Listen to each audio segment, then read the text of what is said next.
Hello, this is a very quick video on how you can record using Audacity. I thought it would be easier than typing paragraph after paragraph. So if you read my earlier section on editing, you should already know how to open up and install Audacity. What you're going to do now, if you want to record, is you don't actually need to import anything. You need to make sure that you have your microphone selected correctly. So if you have a built-in microphone like I do, you're good to go. Usually Audacity will pick up which kind of microphones you have. I do have a wired mic that I use with my students sometimes, and it is a USB plug.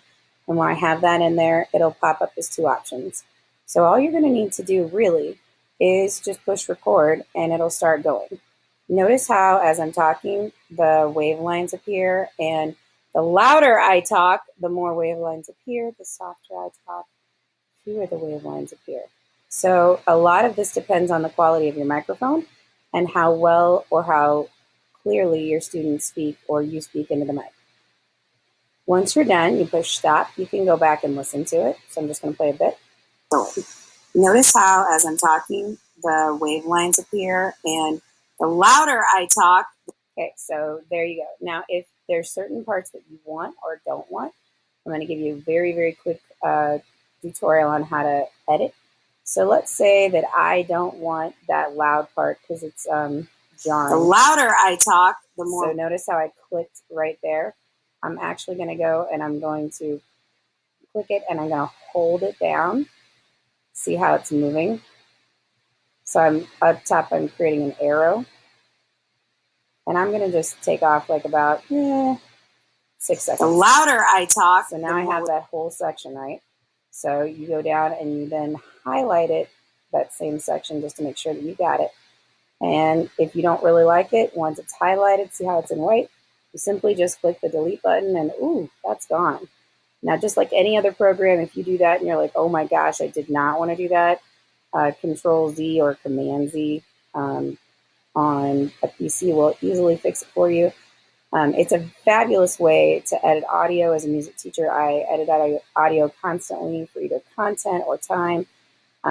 It's super, super simple to put in there. You can also, you can affect the gain, you can affect the pitch. So let's say that I wanted to do an audio track, or I wanted to make it louder. You can highlight the whole thing, or you can just click it, and then over here there's a little button. This is called the gain button. So the more gain that you push up, the louder it's going to get. Now, gain will also tend to distort it a little bit, so you don't want to overuse gain. Notice how as I'm talking, so you can hear it's obviously louder, but there's also a shh noise in the background. That's because the gain's getting louder, and that comes with the gain getting louder because it's picking up the background noise and amplifying that as well. But it's fabulous if you have students who you cannot get them to speak loudly, and so they're speaking what they consider to be as loudly as possible. You can also, there's a mic button up here. You can also adjust this, but when you do that, same thing will happen. Be careful. So if I re-record, hi, now I'm recording with the microphone button way up to, I think it was at 80 or 75. So when I push play on this one, it's going to sound noticeably louder. So then if I go back and I play just this section right here.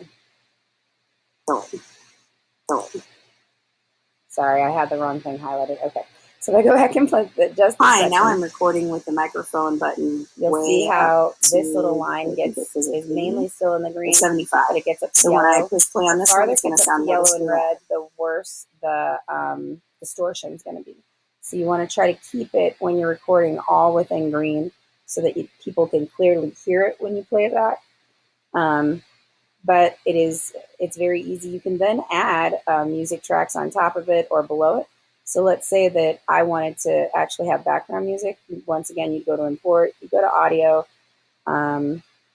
This is just something that I had up when I was looking for your stuff. You push import. So now while it's playing, it's actually going to play both of, I'm going to click this button. It goes back to the beginning of the piece. They're both back there. So while it plays my NSYNC file, notice how as I'm talking, you can actually hear lines appear, and I can turn my NSYNC volume down by turning the gain down. and how well or how clearly your students. And now I have background music. Well, hi, now I'm recording with the microphone button way up to. All right, so this is a quick way on how to record audio on Audacity. With any project you want, you always want to save every couple minutes in anything. Make sure that when you do it, it's telling you, by the way, this is an Audacity project. So I'm just going to label it example for Web 2.0.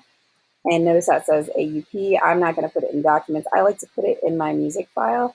So that means I've got to go back to here and see if I can find, there we go.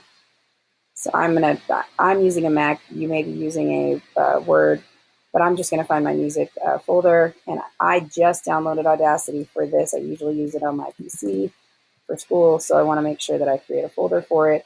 I just like to keep things in order. And once you do that, it's still not done. So let's say that I'm completely done with it.